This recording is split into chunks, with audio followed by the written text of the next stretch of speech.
ये तो पहले से ही ऑब्वियस था, हमारे नेतृत्व ने डिक्लेयर कर रखा था और हमने उनके नेतृत्व में चुनाव लड़ा भी है। आदरणीय नायब सिंह जी सैनी, उनकी अध्यक्षता में हरियाणा ने चुनाव लड़ा और वही देश के प्रदेश के मुख्यमंत्री बनेंगे, ऐसा हमारे नेतृत्व ने, राष्ट्रीय नेतृत्व ने पहले भी कह दिया था। तो जैसे ही एब्सोल्यूट मेजॉरिटी हरियाणा में भारतीय जनता पार्टी की आई है, तो उसके बाद से ये भी तय है कि नायब सिंह सैनी जी मुख्यमंत्री बनेंगे। और जैसा हमको जानकारी मिली है, 17 तारीख को वो पंचकुला में और शपथ ग्रहण समारोह होगा और उसमें माननीय देश के यशस्वी और लोकप्रिय प्रधानमंत्री आदरणीय नरेंद्र मोदी जी भी रहेंगे और अनेक नेता और अनेक प्रदेशों के मुख्यमंत्री भी उसमें रहेंगे। सर, भारतीय जनता पार्टी ने जो घोषणा पत्र दिया है, तो अब लोगों के बीच में वो घोषणाएं आगे लागू होंगी?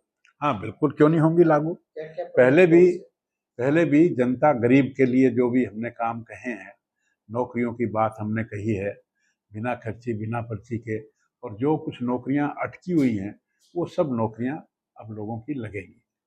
तो जैसे आपने अपना कार्यकाल के दौरान कितना यहाँ बजट लगाया हिसार की जनता? मैंने लगभग पिछले 10 वर्षों में 2000 करोड़ रुपए से अधिक का बजट हिसार में लगवाया।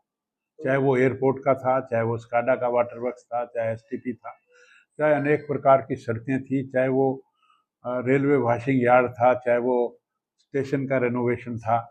ऐसे अनेक, यहाँ पर हमने लाल किले का मिनिएचर, यहाँ पर हमने इंडिया गेट का, यहाँ पर भगवान कृष्ण और अर्जुन का रथ, और यहाँ पर तिरंगा लाइटें, ऐसे अनेक चौराहों को भी, फिर हमने यहाँ शमशान घाट भी नया बनाने का काम प्रोग्रेस में है, टाउन पार्क नया बनाने का काम प्रोग्रेस में है, यहाँ का स्वागत द्वार जो है अशोक चक्र के रूप में बड़ा भव्य बनने जा रहा है, और इस तरह से हमने इस शहर में अनेक डेवलपमेंट के काम किए।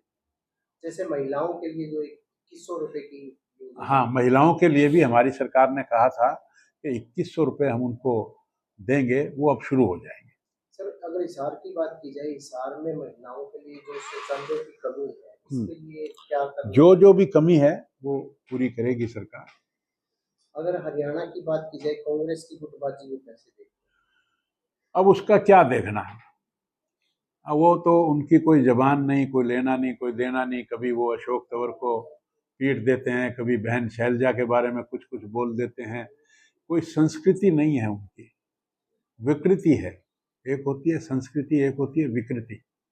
तो विकृत जो है वो कांग्रेस की कल्चर रही है। सर, प्रदेश में आम आदमी पार्टी और जेजेपी पार्टी का सुपड़ा साफ हो गया है, कैसे देखते हैं? वो तो होना ही था, वो पहले से ऑब्वियस था, उनका कोई यहाँ बेस नहीं था।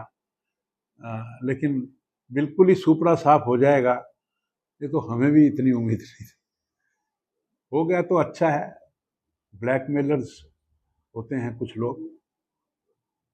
एक सर, जैसे अगर मुख्यमंत्री की बात की जाए, मुख्यमंत्री अब जो अनिल विज जी है वो भी दावा जताते रहे कि लोकतंत्र में सबको दावा जताने का अधिकार है, लेकिन पार्टी नेतृत्व ने ये पहले ही फैसला कर रखा है, तो मैं समझता हूँ कि इसमें कोई कंफ्यूजन नहीं है। तो सर, आपको 17,500 लगभग वोट मिले, तो क्या कहेंगे इस बार की जनता को? नहीं, हम जनता के फैसले को स्वीकार करते हैं और उसको हृदय से मानते भी हैं। जो जनता चाहेगी, जनता इज सुप्रीम। कुछ कमी रही होगी उसको हम दूर करेंगे और फिर जनता के सामने आएंगे। तो लोगों की समस्याओं का निवारण अब भी लगातार जारी? बिल्कुल, हमारा बिल्कुल आखिर तक, जब तक हम जिंदा हैं तब तक हम हिसार की जनता की सेवा करेंगे। एक सर, जैसे अगर बात की जाए आदमपुर सीट की, 56 साल का जो इतिहास उथल पुथल हो गया, तो क्या कहेंगे, एक बदलाव हुआ है? नहीं, अब थी कोई कमी रह गई होगी, फिर वही बात है कि जनता तो सुप्रीम है ही। जनता ने जो फैसला दिया है वो हम सबको स्वीकार करना ही पड़ेगा, करना चाहिए। तो शपथ ग्रहण समारोह में आपको भी निमंत्रण दिया गया? हाँ बिल्कुल जाएंगे शपथ। देश दुनिया की हर खबर सबसे पहले देखने के लिए फॉलो करें Dainik Savera TV, YouTube, Facebook, Instagram, X और व्हाट्सएप चैनल पर।